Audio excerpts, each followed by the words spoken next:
여수 엑스포의 아쿠아룸에 가면 수족관에 돌고래들이 놀고 있는 그런 재밌는 모습들이 보입니다. 수족관에 있는 그 돌고래들이 말귀를 알아듣는 것 같이 소련사에 의해서 이리저리 움직이기도 하고 뛰기도 하고 그렇게 재주를 부리는 걸 보고 어린아이들이 박수를 치고 넋을 놓고 그걸 쳐다보고 있습니다. 저 큰 돌고래가 어떻게 저렇게 사람의 말을 신기하게도 알아듣고 그렇게 재주를 부리는가 생각하기 때문에 그런 것입니다. 그런데 사실은 이 큰 돌고래를 조련하는 것은 아주 간단한 원리로 합니다. 그 돌고래를 이제 잡아와 가지고 이 돌고래에게 먹이를 주는데 이 고래의 먹이는 물고기입니다. 물고기를 줄 때 살아있는 것을 주는 것이 아니라 죽은 물고기를 줍니다. 일주일 동안 탈탈 굶겨가지고 엄청 배가 고픈 이 돌고래에게, 원래는 돌고래는 살아있는 활의 그러한 산 물고기를 잡아먹고 사는 것인데, 그걸 이 조련사가 살아있는 물고기가 팔딱팔딱 뛰는 것을 잡기도 힘든데 그 잡아서 주고 그리 못합니다. 그러니까 이제 죽은 물고기를 주게 되는데, 일주일 동안 굶긴 이 물고기에 이제 돌고래에게 죽은 물고기를 던져주면 너무나 배가 고픈 이 고래가 살아있는지 죽은지 그런 거 생각하지 않고 바로 받아 먹습니다. 그리고 몇 번 받아 먹고 지나고 나면은 이제 살았는지 죽은지 또 맛이 있는지 없는지 생각하지 않고 거기에 이제 적응이 되고 입맛이 거기에 맞춰져 가지고 이제 죽은 물고기가 당연한 줄 알고 주면은 받아 먹습니다. 그래서 이 돌고래에게 죽은 생선을 이리 먹이고 저리 먹이면서 뛰어라고 하고, 또 그 소리를 들리면 그 소리의 음파소리를 들으면서 움직이기도 하면서 마치 말귀를 알아듣는 그런 고래처럼 재주를 부리는 것이죠. 그렇게 해서 큰 그 수족관에 흰 고래, 또 흑동고래 같이 뭐 이렇게 생긴 큰 덩치의 그 물고기를 가둬두고는 마음대로 기르고 그 구경을 시키고 그렇게 하는 것을 볼 수가 있어요. 사실은 이렇게 길들이지 않으면 그 고래가 한번 세게 헤엄쳐서 받아버리면 그 아무리 유리가 튼튼해도 그게 금이각이 되어 있고 나중에는 깨질 거예요.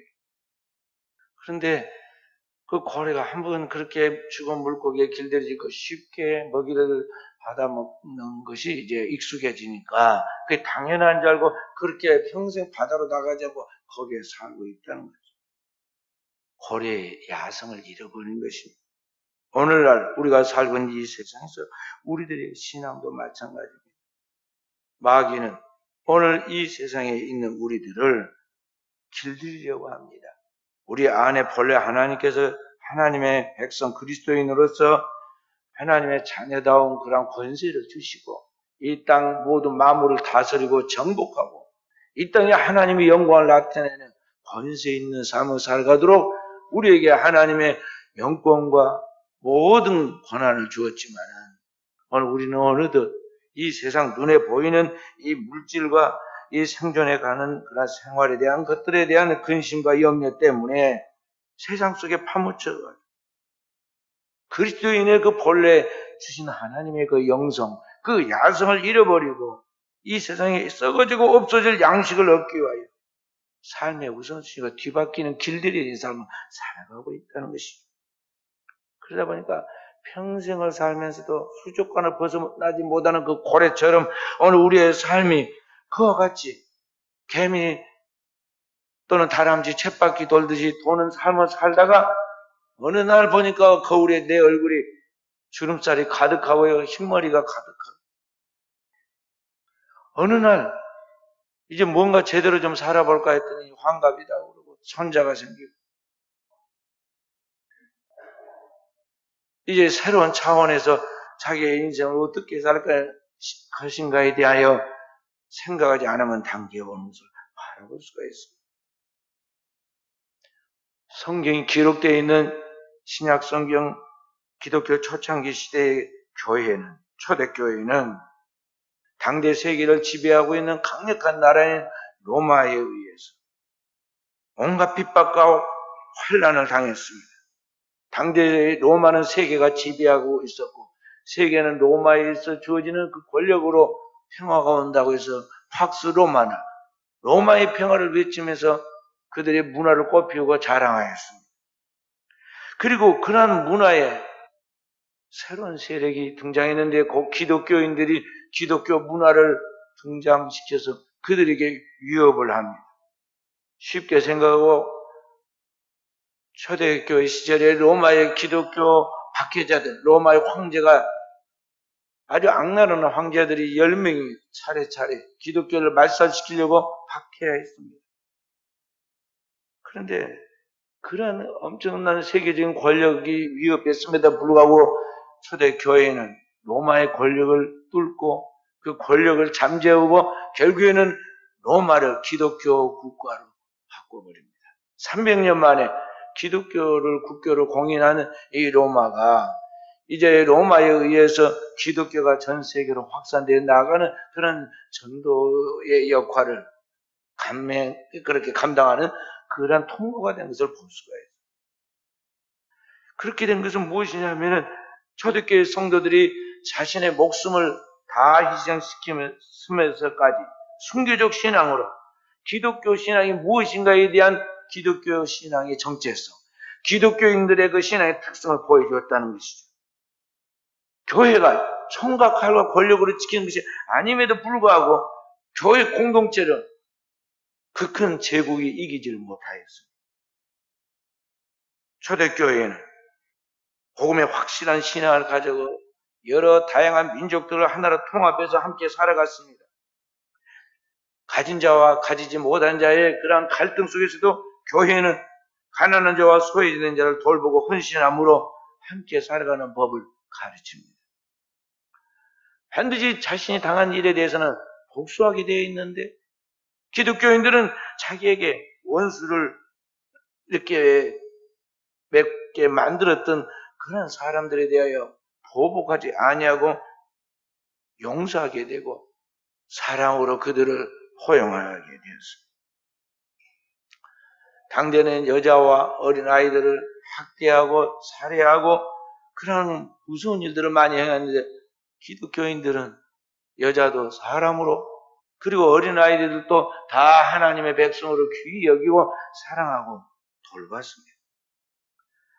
발달된 로마의 문명과 문화는 그 시대의 사람들을 방종을 낳게 만들었고, 그 백성들의 방종은 성적 타락을 가져와서 엄청나게 도덕적으로 윤리적으로 타락한 이 로마 세계 속에 기독교인들은 하나님을 믿는 거룩한 신앙으로 정결하고 깨끗한 삶을 살아감으로 그 시대 사람들에게 마음의 두려움과 존경을 받게 만들었습니다. 그렇게 해서 결국에 로마에 깨어있는 의식 있는 사람들이 기독교로 전향하게 되고, 그리고 로마 기독교에 의해서 드디어 세계 복음화의 큰 하나님의 지상 명령인 주님의 뜻이 이루어지게 되었다는 것입니다. 오늘날에 우리가 살고 있는 이 시대는 2000년 전 로마 시대와 비슷한 상황에 놓여 있습니다. 세계는 지금 복음으로 말미암아 선진국을 이루고 또 다시 복음을 받아들인 나라들이 선진국으로 성장해 가면서 세계가 기독교 국가화했습니다. 크리스텐돔이라고 합니다. 그리스도 왕국을 이루어갔습니다. 그런데 이 오래된 기독교 왕국이 지금 쇠퇴해가고 있습니다. 기독교의 본질과 정체성이 점점 세속화되고 세상에 길들여집니다. 발달된 문명과 문화에 의해서 영향을 주는 것이 아니라 영향을 받고 사람들의 삶의 편리함과 경제적인 이익과 살아가는 삶의 그러한 자신의 안일함에 도취되어 가지고 점점 기독교인으로서 하나님 백성다운 거룩함과 거룩한 신성한 그런 야성들을 잃어버리고 있다는 거죠. 과거와 같은 그런 순교적 신앙을 찾아보기 어렵게 되었습니다. 하나님을 향하여 자신을 온전히 헌신하고 주님 앞에 몰입해서 살아가는 진정한 신앙인을 찾기가 어려운 시대가 되었다는 것이죠. 오늘날 사람들은 개인주의와 이기주의가 극대화되어가지고 자신이 세계의 중심이라고 생각합니다. 그리고 자신의 행복을 이루기 위해서 자신이 살아가는 삶의 그 모든 기쁨과 즐거움과 그리고 자신의 삶의 만족함을 위해서 세상의 모든 것이 다 없어져도 좋다고 자신이 절대화되고 있습니다. 그런 문화 속에 우리가 살아가고 있습니다. 오늘 우리가 살고 있는 이 시대의 문화를 매스미디어 문화라고 하고 디지털 문화라고도 하는데 오늘 이러한 문화 속에 배어있는 모든 사상과 그런 모든 것들은 다 뭐냐면 하나님 없이 인간이 스스로 살아갈 수 있다고 생각하고 만들어내는 그런 문화예요. 무신론적인 문화입니다. 현대인들은 너나 할 것 없이 그런 문화적 환경 속에서 몇 시간씩 그것을 쳐다보면서 그 미디어 속에서 전파되는 그 속에서 자기도 모르게 가치관이 형성되고 삶의 스타일과 목적이 거기에 동경의 대상으로 따라가고 있습니다. 그런 속에서 크리스찬들이 일주일에 1시간 또는 2시간 교회 와서 예배 드린다고 흉내를 내고 갔다고 해서 그 힘으로 세상을 이길 수 있느냐? 세상을 이길 수 있는 힘이 없습니다. 그래서 세상에 끌려가고 세상에 적응되고 세상에 의해서 완전히 세속화되어 가지고 오늘 현대 크리스천들은 진정한 주님의 백성으로서의 빛과 소금의 역할을 감당할 수 있는 영역이 없어졌다는 것입니다. 그리고 자녀들이 잘 되기를 바라고 그런 가운데서 하나님의 축복하시기를 바라고 이 시대가 하나님의 영광을 드러내기를 바란다면 이 사람은 지금 신앙이 무엇인가에 대한 하나님의 그 신앙의 그 내용의 언저리도 가지 못하는 그런 사람이란 걸 알아야 돼요. 잘 될 것 같이 보입니까? 껍데기가 그렇게 보일 뿐입니다. 화장을 벗겨봐야 합니다. 화장을 지우고 저녁에 봐야지 알아. 그 사람이 진짜 어떤 사람인가. 신앙이 그렇다. 현대 크리스찬들이 교와서 예배드리는 이 1시간을 보고 그 사람의 진정한 크리스찬인가 절대 평가할 수 없어요. 선거 때 사람들 와서 인사하고 찾아온 거 봐요. 우리 교회는 절대 못 오기 위해서 안 오지만은요. 어제 바쁘게 왔다 갔다 합니다. 인사 안 온 사람이 없이. 왜 그래요? 어찌됐든 표로 연결시켜서 자신의 뜻을 이루어야 하기 때문에 절에도 갔다가 교회도 갔다가 이 교회 갔다 저 교회 갔다 막 정신없이 다닙니다. 그래 누가 진정한 그리스도인지 어찌할 거예요? 삶의 결론이. 그리고 그 삶을 통해 나타나는 열매가 그를 보여줘야 알지. 껍데기를 밖은 모릅니다. 오늘 이 시대 우리가 살고 있는 이 시대가 그러하다는 것이죠. 오늘 현대인들의 신앙 속에는 기독교 신앙의 본질적인 것들이 다 사라졌습니다. 이 시대가 필요로 하고 있는 다양한 민족들이 어울리고 다양한 사람들이 함께 어울려서 살아가는 이 시대. 가난한 자와 가지지 못한 자가 서로 대립되어 있는 이 시대, 갈등하고 있는 시대 속에 생명을 경시하는 그런 시대 속에 살고 있는 이 시대. 오늘날 교회가 이 시대 속에서 어떻게 무엇을 위하여 살아가는가에 대한 삶의 존재, 목적, 의미, 그리고 보람들을 그리스도인들이 세상 속에 보여주고 말하고 행동하면서 영향을 미치지 않는데 과연 그러한 역사가 오늘 이 시대에 교회를 통해서 세상 속에 나타나고 있느냐는 것이죠.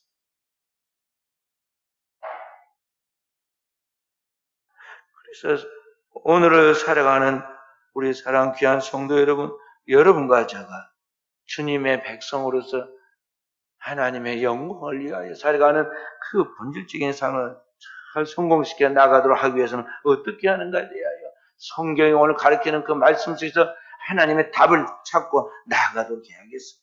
오늘 성경은 우리에게 5절 6절에 너는 범사의 여호와를 신뢰하고 그를 인정하라고 그랬습니다.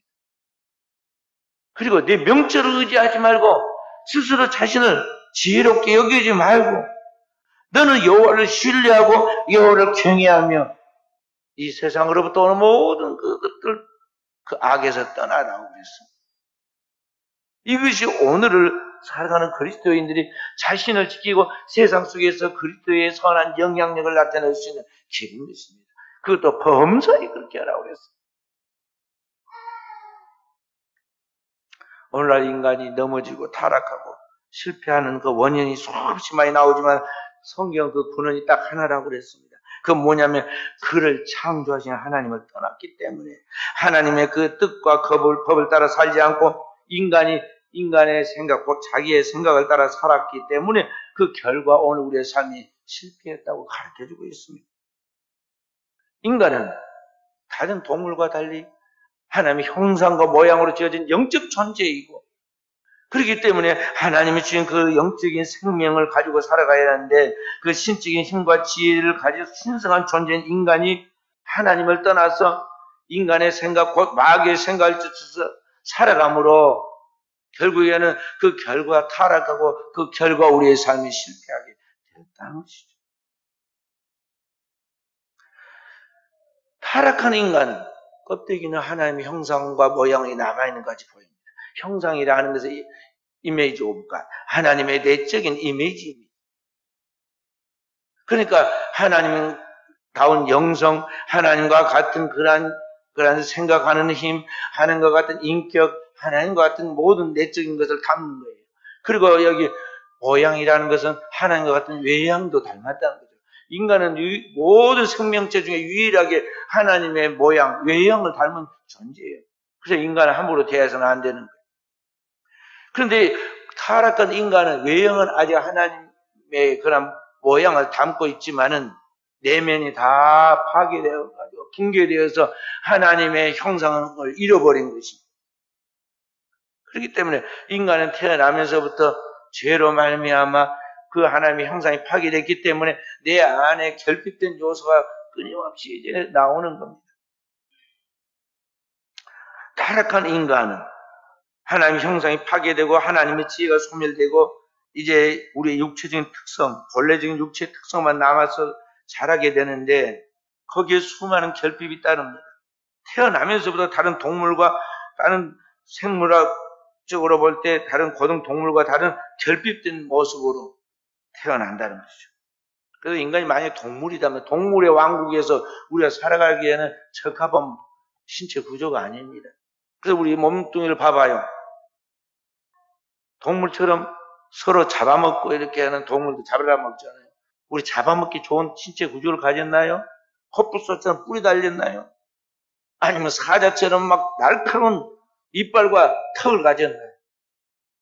아무것도 없어요. 그렇다고 해서 우리가 뭐 다른 동물보다 더 빨리 달릴 수가 있습니다. 인간의 몸의 구조는요, 이 두형부터 턱 구조, 그리고 인간의 그 성장, 생리 구조도 보면은요, 동물은 소나 다른 모든 짐승들 보면 낳을 때 보면요,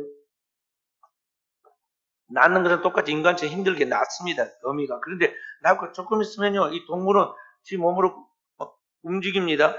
애미가 몇 번 핥아주면은요, 이게 자기 발로 막 힘을 줘가지고 일어났다 넘어졌다 일어났다 한 서너 번 오고는 딱 일어납니다. 그리고는 걸어서 자기 어미 젖을 찾아가지고 서서 젖을 빨아먹습니다. 근데 사람은 그렇습니까? 사람은 태어나가지고 걷기까지 1년 걸립니다. 1년이 지나야 이제 한 걸음씩 뗍니다. 그리고 성장해서 어미가 되고 성장해서 이 새끼를 낳는 것은 동물은요 몇 달 만에 낳는 동물도 있고 1년이면 다 새끼를 낳습니다. 그래서 사람은 성장해가지고 성인이 돼가 아기를 낳으려면 최소한 20년 걸려요. 그래서 20년 뒤에서 성인식을 하는 거예요. 그러니 동물과 비교할 때 인간이 얼마나 부족함이 많은 그 결핍된 존재냐 하는 것이죠. 그런데 오늘 인간에게 이런 단순한 동물로 우리를 지은 게 아니라 하나님의 형상과 모양으로 지었다는 건 뭐냐면은 이런 인간 속에 하나님께서 생각할 수 있는 힘을 주십니다. 그래서 파스칼은 인간을 생각하는 갈대라고 그랬어요. 무엇을 어떻게 할 것인가? 내가 이 약한 결핍되는 그런 신체 구조와 그런 생리적인 그런 신체를 가지고 어떻게 내가 살아갈 거냐 생각을 하고 살아갈 수 있는 방법을 강구하고 그런 도구를 만들어내고 그런 지식을 습득해가지고 경험을 모아가지고 글로 남기고 역사에 기록을 합니다. 그렇게 해서 문명을 만들고 문화를 만듭니다. 그런데 거기에서 끝나지 않고 인간은 영적 존재로 하나님과 교통하고 하나님께서 주시는 말씀을 영혼으로 받아 먹고 그 영적인 하나님과의 교통 속에서 하나님께서 무엇인가를 불변해서 이 시대만의 영혼을 살아갈 수 있는 그런 꿈을 가지고 나갈 수 있도록 하나님의 인간을 거룩한 신적 존재로 만들었다는 것입니다. 그렇게 해서 오늘의 역사가 이루어지고 절대 동물의 세계에서 1대1로 싸워서 이기지도 못할 사자와 호랑이도 잡아다 딱 분리 안에 넣어놓고 우리가 구경하고 놀고 또 짐승들도 잡아서 먹기도 하고 가지고 구경하기도 하고 다 하잖아요. 그런 하나님이 우리에게 주시는 하나님의 고유한 기능과 하나님이 우리에게 주신 그 특성들, 이런 인간에게 주신 그런 하나님의 특별한 야성들을 우리가 선한 데만 사용한 것이 아니라 하나님이 창조한 본래의 목적과 그 뜻을 따라 살아가지 아니하고 사람들이 어느 순간인가 자신을 절대화하고 자기의 만족과 자기의 행복을 위하여 자신을 이 세상에서 최고의 가치로 생각하고 자기만을 위한 왕국을 세우기를 꿈꾸면서 극단적 이기주의 삶을 살게 되는데 여기에서 인간의 온갖 악이 나오는 거예요. 사악한 인간의 또는 비열한 인간의 그런 악이 우리 안에서 파생되어 나옵니다. 그래, 이 역사 속에 수많은 전쟁과 부조리와 이 고통이 거기에서 오는 겁니다. 그런데 성경은 여기에 대해서 그러한 나쁜 생각, 악한 생각을 통해서 이 세상을 파괴하고 인간의 생명을 하나님과 더욱 떨어져서 범죄해서 멸망에 가게 만드는 요소가 있는데, 영적인 실체가 있는데 그게 바로 원수 마귀 사탄이라고 말하고 있어요. 창세 3장 6절에 보면 에뱀 곧 마귀가 와가지고 아담과 하와에게 선악과를 따먹으라 충동질합니다. 1절부터 5절에 그렇게 말이죠. 그래서 그 마귀의 음성을 듣고 내가 하나님처럼 되라는 그 충동에 붕뜬 하와가 선악과를 바라보니 어땠어요? 따먹지 않고는 견딜 수 없는 욕망이 일어나게 만들었어요. 고함직하고 먹음직하고 찌르게 할 만큼 탐스러웠어요. 결국엔 따먹고 그렇게 해서 하나님과 관계가 단절되니까 그 안에 모든 하나님의 생명이 끊기게 되어가지고 그때부터 인간이 강교해지고 마귀의 특성을 드러내면서 뭔가 죄를 짓게 되잖아요. 그 에뱀 마귀가 인간 수에 수시로 들락거립니다. 12사도 중에 하나였던 가룟 유다의 마음속에 원수 마귀가 예수를 팔려는 생각을 넣습니다. 평상시 물질에 약하고 돈에 대한 욕심이 강했던 이 세속적인 특성이 강했던 가룟 유다가 예수님이랑 제자들이 기도를 할 때는 꼭 빠지거나 뭐 시장 본다고 돌아다니고 뭐 한다고 돌아다니더니 나중에 와서 돈 때문에 넘어지잖아요. 예수를 팔려는 생각. 근데 그게 가룟 유다의 본래 생각이 아니라 마귀가 벌써 이미 눈치 못 채게 가룟 유다가 눈치할 수 없는 순간에 순식간에 그 안에 예수를 팔려는 악한 생각 집어넣었다는 거죠.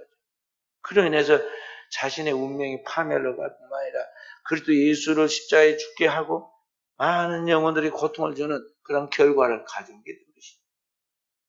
그런데 제일 안타까운 건 뭐냐면 자기의 영혼이 구원 못 받은 거죠. 그래서 주님은 그를 생각하면서 차라리 제가 나지 않은만 못하여 안타까워했잖아요. 그러므로 오늘 우리가 알아야 할 것은 뭐냐면 이런 원수 마귀가 끊임없이 오늘날 이 세상에 우는 사자처럼 돌아다니면서 세속적인 생각과 인간의 생각을 통해서 우리 안에 그런 것들을 집어넣는다는 것이죠. 인간적인 생각들, 이 땅에 있는 물질과 현실적인 그런 이기적이고 정욕적인 것들, 그것을 쫓아가게 하고 사모하게 하고 따라가게 한다는 것입니다. 그래서 우리는 자기의 정신을 분별할 줄 알고 자기의 영혼의 위생을 점검해서 자기 안에 지금 무지 틈을 타고 있는가를 빨리 캐치해가지고 버릴 것을 버리고 하나님 앞에 취하고서 굳게 붙잡아야 돼. 예수님의 수지자였던 시몬 베드로에게 마귀가 무슨 생각을 집어넣습니까? 예수님의 어려움을 당하면 안 돼. 십자가 지면 안 돼. 그런 생각을 집어넣잖아요. 근데 그게 주님이 볼 때 뭐냐면은 마귀의 생각이에요. 인간의 생각 같지만 그 속에 마귀의 생각. 왜냐하면 주님은 십자가를 통해서 인류의 죄를 짊어지고 영원한 속죄를 통해서 하나님의 백성으로 이 백성들을 인도해야 할 그런 중요한 사명이 있기 때문에 자신은 반드시 죽어야 하는데 그 사명을 위하여 이 땅에 오신 그리스도가 십자가를 지는 순간에 그의 마음을 약하게 만들고 번민하게 하고 뒤로 물러서게 만드는 이 인간적 생각, 곧 가룟 유다의 생각 같았지만 그 속에 마귀가 지금 들어왔다는 거예요. 그 예수님이 분별해냅니다. 돌이켜 가룟 유다를 꾸짖잖아요. 사탄아, 내 뒤로 물러가. 너는 나를 넘어지게 하는 자로다. 네가 하나님의 일을 생각지 않고 사람의 일을 생각하는 거다. 그러니까 여러분과 저의 생각 속에, 내 생각 속에, 우리의 생각 속에 세상으로부터 오는 인간적인 생각, 세상적인 생각, 육체적인 생각, 정욕적인 생각이 다 마귀로부터 온 것이라는 걸 알고 이것을 칼보다도 더 예리하게 잘라내고 물리칠 수 있는 깨어있는 영성의 사람들이 되어야겠습니다. 주님이 가룟 유다의 귀신을 가룟 유다, 시몬 베드로 속에 들어있는 사탄을 쫓아내고 뭐라고 말씀합니까? 돌이켜 따르는 제자들에게 말씀하시기를 아무든지 나를 따라오리거든 자기를 부인하고 자기 십자가를 지고 나를 쫓을 것입니다. 자기를 부인하라. 자기 생각을 존재 자체를 그냥 부정하라는 것이죠. 너는 없다. 너는 철자체의 덩어리고 너에게서 선한 것이 나올 것 아무것도 없다.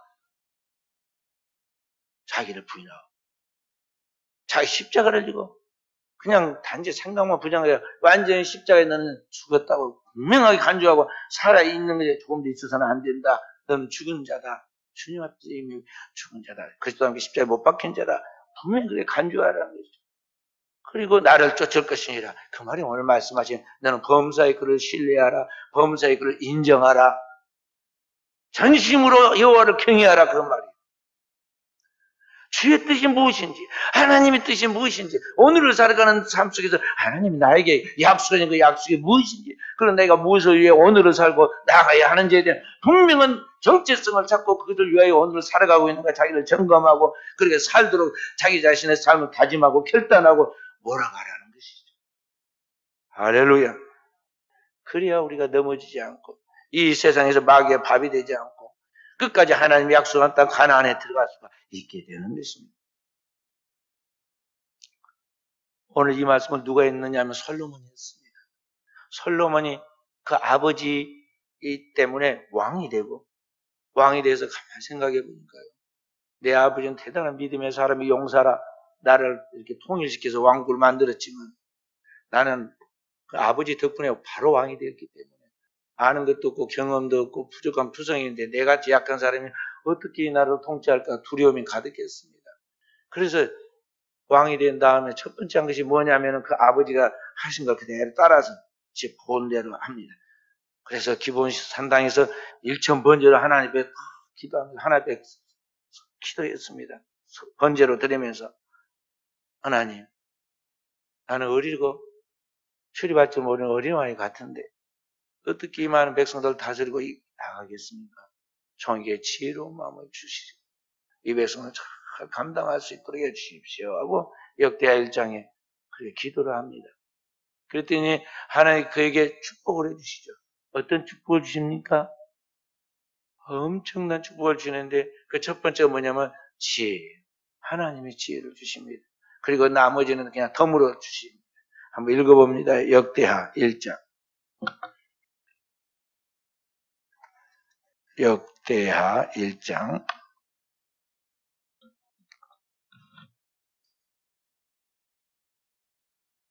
9절부터 12절 말씀까지 9절 함께 여호와 하나님이여 원하건대 주는 내 아버지 다윗에게 허락하시면서 이제 굳게 하옵소서. 주께서 나를 땅에 티끌같이 많은 백성의 왕으로 삼으셨사오니 주는 이제 내게 지혜와 지식을 주사 이 백성 앞에서 출입하게 하옵소서.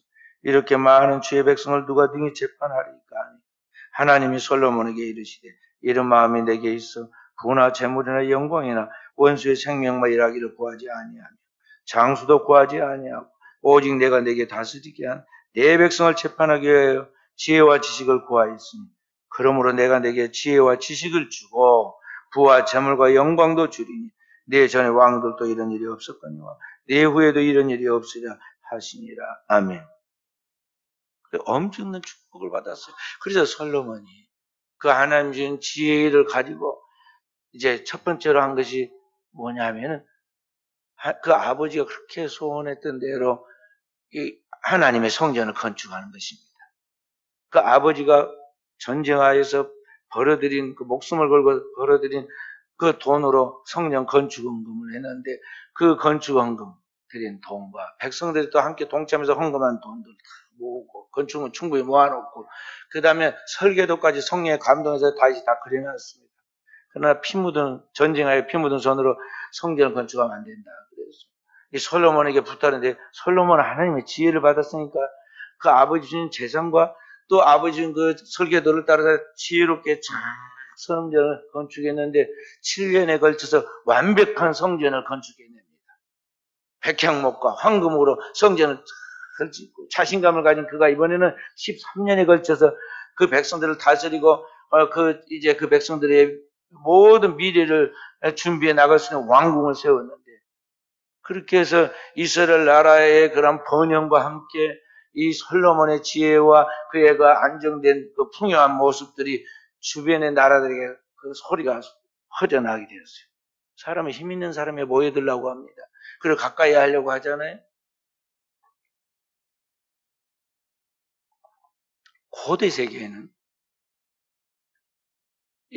항상 주변국과 그렇게 위협당하거나 전쟁에 침략을 당할 위험성이 많기 때문에 이 전쟁으로부터 자기 나라를 보호할 수 있는 가장 좋은 방법이 뭐냐면 힘이 있는 부족 또는 힘이 있는 나라하고 동맹을 맺는 거예요.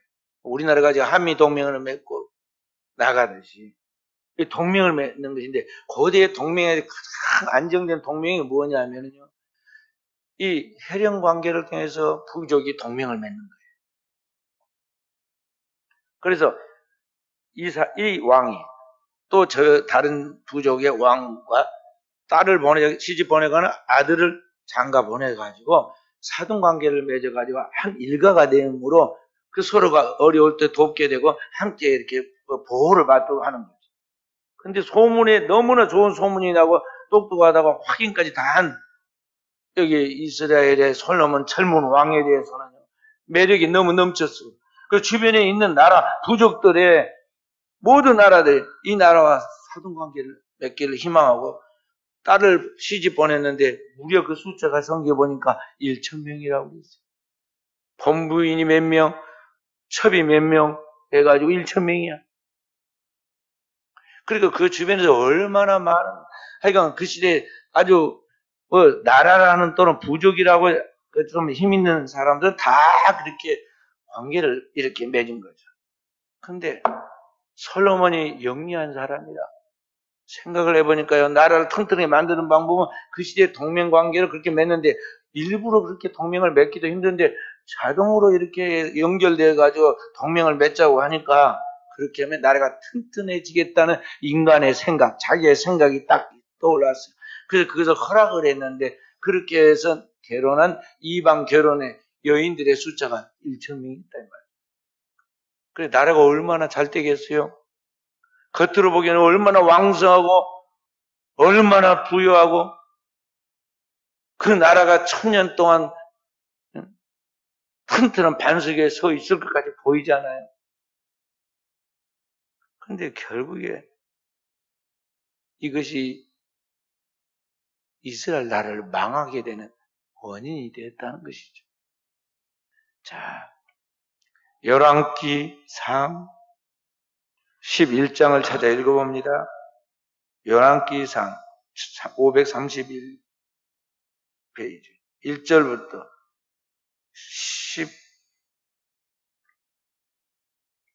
13절까지인데 자 1절부터 한번 읽어봅니다. 솔로몬 왕이 바로의 딸 외에 이방의 많은 여인을 사랑하였습니다. 그 모압과 암몬과 에돔과 시돈과 헨 여인이라. 여호와께서 일찍이 여러 백성에 대하여 이스라엘 자손에게 말씀하시기를 너희는 그들과 서로 통혼하지 말며 그들도 너희와 서로 통혼하지 말라. 그들이 반드시 너희의 마음을 돌려 그들의 신들을 따르게 하리라 하였으나 솔로몬이 그들을 사랑하였더라. 자, 오늘 여기 솔로몬이 그 당대 세계에서 가장 큰 부족인 나라인 이집트의 왕 바로의 딸부터 시작해서 원래 그 땅의 가나안 땅의 원주민이었던 그러한 그 헨 여인까지, 그리고 주변에 있는 모압과 암몬과 에돔까지. 모압과 암몬은 자손 10대가 지나도 그 이스라엘 총에 들이지 말라고 그랬는데 거기까지. 또 하나님께서 그들에게 이스라엘 백성들이 가나안 땅에 들어가게 할 때 절대 그 땅에 있는 이방인들과 통혼하지 말라 그랬는데, 이 통혼한다는 것은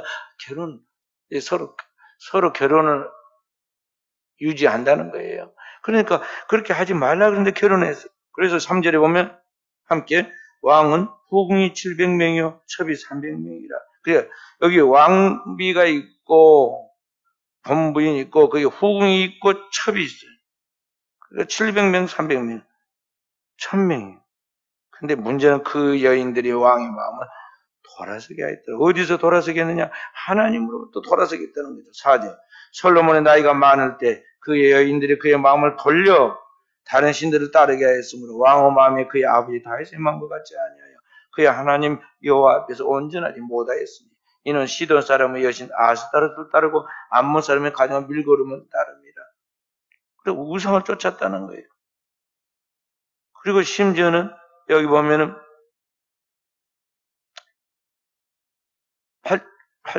8절에 보면 그가 또 그의 이방 여인들을 위하여 다 그와 같이 앉아 그들이 자기 신들에게 분향하며 제사하였더라. 하나님의 성전인 예루살렘에 우상의 정각이 가득하고 거기에서 우상에게 절을 하고 분향하는 일이 벌어졌는데 엄청난 타락이 이루어졌다는 거예요. 그래 하나님이 너무 화가 나셨어요. 9절 함께 읽어보면서 솔로몬이 마음을 돌려 이스라엘 하나님 여호와를 떠남으로 여호와께서 그에게 진노하시니라. 여기서 일찍이 2번이나 그에게 나타나시고 이 일에 대하여 명령하사 다른 신을 따르지 말라 하셨으나 그가 여호와의 명령을 지키지 않았으므로 여호와께서 솔로몬에게 말씀하시되 내게 이러한 일이 있었고 또 내가 내 언약과 내가 내게 명령한 법도를 지키지 아니하였으니 내가 반드시 이 나라를 내게서 빼앗아 내 신하에게 주리라. 아멘. 거기까지. 그리고 이스라엘가 그렇게 해서 이제 붕괴되기 시작해요. 하나님으로부터 수직적인 관계에서 영적 단절이 이루어지니까 이 나라가 그렇게 번영한 것 같고 화려하고 왕성한 것 같았는데 사상두각처럼 그 나라가 붕괴되기 시작했는데 남과 북으로 나눕니다. 그리고 북과 남이 그들이 사모하고 그들이 끌어들였던 이방에 의해서 짓밟히는데 북쪽은 아시리아에 의해서 남쪽은 고대 바빌론에 의해서 완전히 초토화되어 가지고 나라를 잃어버리게 돼요. 그런데 정말 이상한 것은 뭐냐면 오늘 이 말씀에 기록한 하나님을 전심으로 쫓아야 한다, 여호와를 인정해야 한다고 말했더니 솔로몬이 6장에 가면 뭐라고 여기 이야기하느냐면 5장에 가면은 무슨 이야기 하느냐면 5장 전체가 뭐냐면 너는 이방 여인들, 음란한 여인들과 함께 거기 어울리지 말아라. 너의 인생이 끝장난다. 그 이야기라고. 7장에 가면 더 자세히 이야기한다. 내가 만약에 그런 이방 여인들과 어울리게 되면은 내가 마치 저기 푸주간, 여성의 푸주간에 나와 있는데 뭐예요? 도살장으로 끌려가는 그 소가 지금 자기가 도살장 끌려가는지 모르고 지금 거기 끌려가는 것 같이 내가 지금 이방 여인에게 가까이 하고 나가는 그것이 내 죽음으로 가는 길이고 내 인생 파멸로 가는 길이라고 가르쳤어요. 그렇게 젊은이들에게 교훈을 줬던 솔로몬이 자기가 그 길을 걸어가고 자기 때문에 자기만이 아니라 나라가 망하게 됐다는 거예요. 그러니까 우리가 하나님을 경외하면 하나님의 지혜가 우리 안에 있어서 하나님의 성령 우리에게 이 무한한 하나님의 그 축복받는 말씀을 가르쳐서 우리가 총명하게 되지만은 솔로몬이 하나님을 떠나는 순간 하나님의 말씀을 저버리고 세상을 가까이 하고 세상을 사랑하는 순간 하나님의 총명이 사라지고 하나님의 은혜가 거치는 순간 얼마나 어리석어졌느냐는 거죠. 자기 죽을 줄을 모르고 파멸로 가는 줄 모르고 이게 결과를 어리석게 가져오고 말았다는 것을 우리가 볼 수가 있어요. 그러므로 오늘을 살아가는 귀한 우리 사랑하는 성도 여러분, 여러분과 제가 우리의 신앙과 삶 속에서 내 인생의 실패의 원인이 무언가를 우리는 하나님 앞에서 기도하면서 살펴야 돼요. 오늘날 내가 지금 어떤 길을 걷고 있는가? 살기 위해서 내가 발바닥에 땀이 나도록 분주하게 뛰어다니고 쉬는 날도 없이 열심히 뭔가를 한다고 하지만은 결과를 보면은 별로 잡히는 것도 없고 남는 것도 없고 하는 일마다 죽을 쓰고 우리 인생에 고달픔이 가득해가지고 삶의 희망을 잃어버리는 일들이 얼마나 많으냐.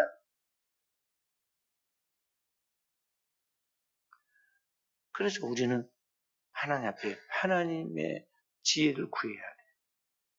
하나님의 말씀을 경외하고 하나님의 말씀을 따라 기도하여 하나님의 위로부터 부으시는 성령의 지혜를 구하라 하는 것이죠. 야고보서의 성경은 그렇게 말씀하고 있습니다. 오늘 하나님께로부터 나오는 지혜가 있다 그랬습니다.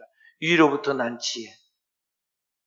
하나님께서 위로부터 우리에게 온갖 좋은 은사와 선물을 부어주시는데 그 최고의 은사가 바로 성령의 지혜. 고린도서 12장 8절에 보면 하나님께서 성령으로 말미암아 너에게 지혜의 말씀을 또 성령으로 지식의 말씀을 주신다. 지혜와 지식을 주십니다. 여호와를 경외하면서 기도하고 나가는 그에게 하나님께서 성령의 지혜와 지식을 주세요. 지식의 뿌리, 모든 지식의 뿌리가 여호와를 경외하면서부터 옵니다.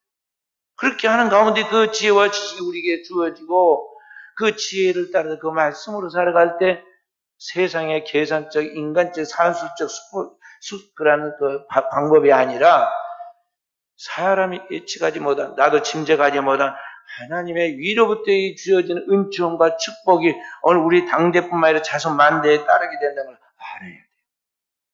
그래서 우리 사랑하는 성도들은 오직 주의 법을 따라 살아야 돼요. 시편 119편 105절에 그렇게 말해요. 주의 말씀은 내 발의 등이요 내 길의 빛입니다. 시편 119편 9절에 그렇게 말했어요. 청년아, 내가 무엇으로 너의 행실을 깨끗게 할 수 있느냐? 오직 주의 말씀을 따라 삼갈 것이니라. 이 타락하고 혼탁한 시대 속에서 우리가 세속에 길들여지지 아니하고 하나님의 거룩한 백성으로서의 영적 야성을 가지고 시대 속에 그리스도를 보이고 선한 영향을 끼치는 것은 내 힘으로 안 된다는 걸 알아요. 섰다고 생각하고 내가 안다고 생각하고 조심해야 돼요. 절대 믿을 거 못해요. 나 자신을 믿을 거 못합니다. 우리는 오직 주님만 믿어야 하고 그 말씀만 믿어야 하고 언제든지 넘어질 가능성이 많은 위험한 존재인데 이 자신을 쳐서 복종시키고 나가는 것은 기도밖에 없다고 하고 기도 최우선 정치였고 늘 기도하면서 모든 일을 순종해서 해야 한다는 것이죠. 오늘 또 이렇게 살아감으로 오늘 깨어있는 우리 사는 성도들 중에서 순천을 복음하고 민족과 아시아와 세계를 복음화시키는 하나님의 지상 명령을 감도하는 귀한 역사 이루어지기를 주님의 이름으로 축원드립니다.